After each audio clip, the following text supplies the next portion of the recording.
Hi guys, Artiar here. So for today's video is Infinity Tower November 9th floor, and I'm gonna show my team idea, and how are you going to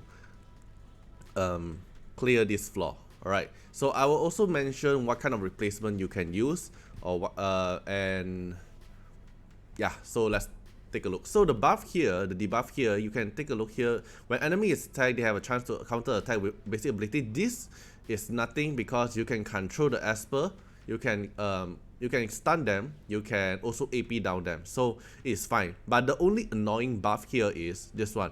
When an enemy dies, the remaining enemy attack and defense are permanently increased. So this buff here will actually extend your round very long. Because of this, it will be, all the Esper will be very tanky. So the DPS I'm going to use later is the DPS that can kill them almost at the same time, so they won't trigger this attack and defense increase permanently. And even though there's 2 Ana on this stage, I'll teach you how to counter Ana easily. Alright, so let's take a look. So this is my team here, and you might notice why I empty the DPS slot here, because okay, so my embla is R6. Alright, but okay, don't stop the video now just because you see an R6 embla.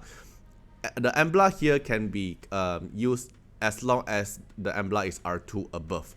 Okay, the reason why I use embla here is because as we know already, that they will get permanently attack and defense increase as long as there's another ally die. But embla is able to burst AoE damage when you are R2 above, so you can kill them in one shot, or like maybe 2, or as long as you gather the stack nicely and you trigger them at the same time, it will be a burst AoE damage and they won't have the chance to trigger the attack increase and defense increase. That's why I pick embla here. Even though yours is not R6, it's R2 above, then you can use the embla. So for replacement for embla, you can use other DPS as well, but it's gonna take a longer time to clear them because they will be tankier. Okay, so I'm using TA here. It's going with speed set and Avatara as fast as possible, and build her as high accuracy as possible, because you want to AP down them, you want to stun them. And it's important to AP down them later, and I will showcase, I'll put the timeline here to know that if you want to see the showcase, the whole run, I'll put the timeline so you can feel free to go there as well. Then Clara, I'm going with Ocean Wave and HP set. HP set is just to make tankier. And I'm not using Windwalker, the reason is I want to spam my S3 as often as possible. You want to use Windwalker, it's also fine. Then embla here, I'm going with Thunder set and Avatara. I built her crit damage, attack bonus with some speed on it, but even though it's low speed, is fine. But most importantly, I built her with 100% crit rate, because in this team there's no crit rate buffer, so I want her to always crit. I don't want her to take the risk of not critting. Then for embla, Abigail, I'm going with Ocean Wave and HP set. HP set is just for the S2 to be the shield amount to be tankier. And Ocean Wave is important because you're going to revive your Esper sometimes. Then for my Prisker, I'm running with stun set and accuracy set. Then that's all for this team. Okay, but the most important thing is when you look at the showcase, you're gonna notice that I will always target on a different enemy Esper. It's because I'm trying to spread the embla stack at the same time. So my R6 embla, I have a benefit of I just need 5 stack to trigger the Corruptor Seed, and if you are R2 above, you need 7 stack to trigger the Corruptor Seed. The damage wise is the same, but so for your case, you have to count the stack until 7 stack only trigger. And for my case, I'll be counting the stack until 5 stack, then only trigger. Okay, so let's take a look at the showcase. I'll explain through as well. Okay, so let's take a look. Okay, so this is a video showcase. I'll speed up a bit as well because the video showcase is pretty long. So what I'm trying to do here is I'll stun them, make sure everyone is stunned. Some is not stunned, is fine. Then I'll start spreading the seed. Then Prisker here is very important because you have to CD up them, you have to stun them and AP down them. Like Prisker is everything. Even though you have no Nusi, Prisker can do the job because the 2 Ana on the wave 2 later is not a boss unit, which means you can stun them, and as long as you can stun them, Prisker can CD up them. So Nusi is not a must in this stage, as long as you know how to build them. So you can see that I'm keeping, you can see the average here is 4 stack of corruptor seed, and I'm not hitting the average here because I'm trying to spread as equal seed as possible, that it will deal AoE damage. And for your case, if you're R2 embla, you're gonna hit until 6 stack and you put it there first, because the 7 stack will trigger already. So you just keep doing it, spread the seed around, and make sure when you're going to wave 2, before going to wave 2, you have all your CD. It's important to have Prisker CD as well. Okay, so I'm just gonna keep spreading around. Okay, I'm gonna skip a bit. Okay, just make sure everyone is stunned. Okay, then the last one here, everyone just keep spamming S1 until he dies. Spam, spam, spam. Okay, now wave 2 here is important.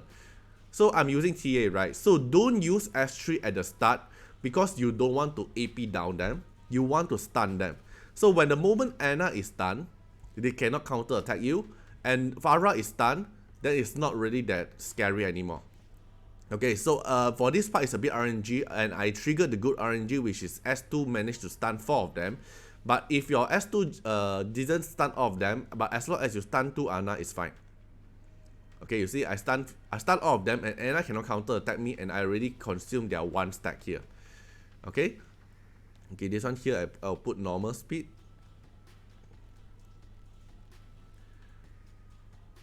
Because it's important for the beginning part. Then I will try to buff Embla, and then I start putting the seed. Okay, so for this part you can see 4 of them are stunned, right? Then Prisker have a passive that if the target enemy is already stunned and you use your skill on a stunned enemy, they have a chance to CD up.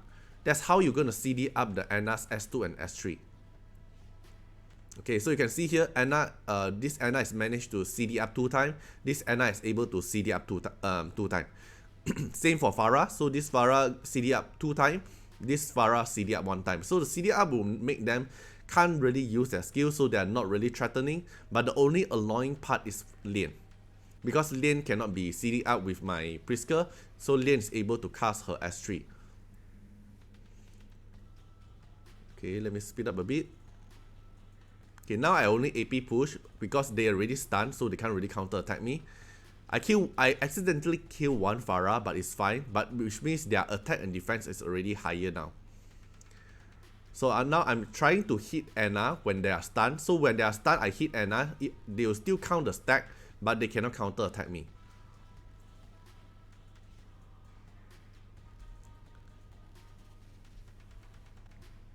Okay, so always make sure to double check on Anna's CD, so you know what should you do now. Or should you kill Anna now, or should you CD up Anna? So my Prisker is going to cast S1, and then my Embla is trying to spread the seed around. Okay, then cast S3, which is fine. So you're just going to try to CD up them as many as possible, and you can't kill them because Anna Lane is on S3 at the moment. So just try to spread the seed, try to CD up them, try to stun them until Lane's S3 is duration is gone. So I'm gonna keep repeating my job here.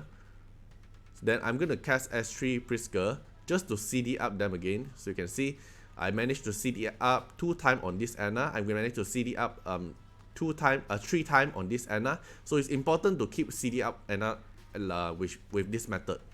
Then Embla's just gonna keep spreading her seed.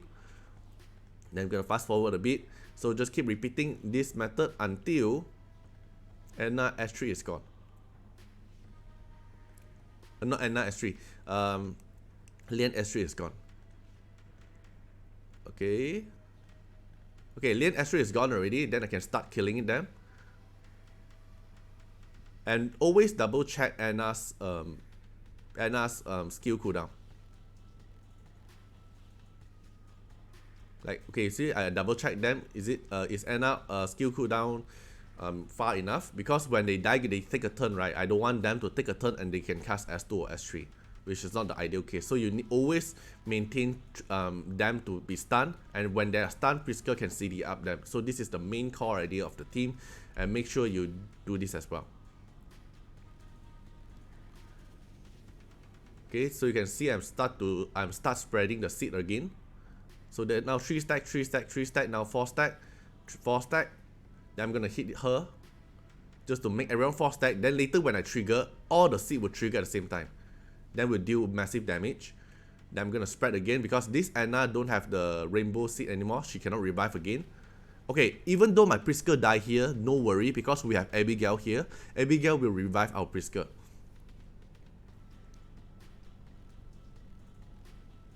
Okay, I revive Prisker, and then Prisker can do his job again to CD up. So you can, okay, so you notice that for this part is a bit detailed. So I double check on Anna's skill. So this Anna skill 2, S2 and S3 is on cooldown, which is not that threatening, but this Anna have S3. So, and this Anna is on stun, right? So my Prisker is going to S1 on Anna just to trigger the CD up, so when Anna able to move later, she won't have her S3. Then you see, big damage here, the boom, cause it triggered all the seed at the same time. Then this Anna here is nothing already, just keep attacking until she die. Okay, so this is the core idea of the team fight. Hope you get the point of the whole team. And then yeah, if you have any question, feel free to comment down at the video as well. I'll try to help you And if you have Nusi, this team here, you just need to put in Nusi, like replace Prisker, then everything will be fine because Nusi is the cheat code to fight against Anna. Alright, so hope you guys enjoyed the video and see you guys in the next video. Bye bye.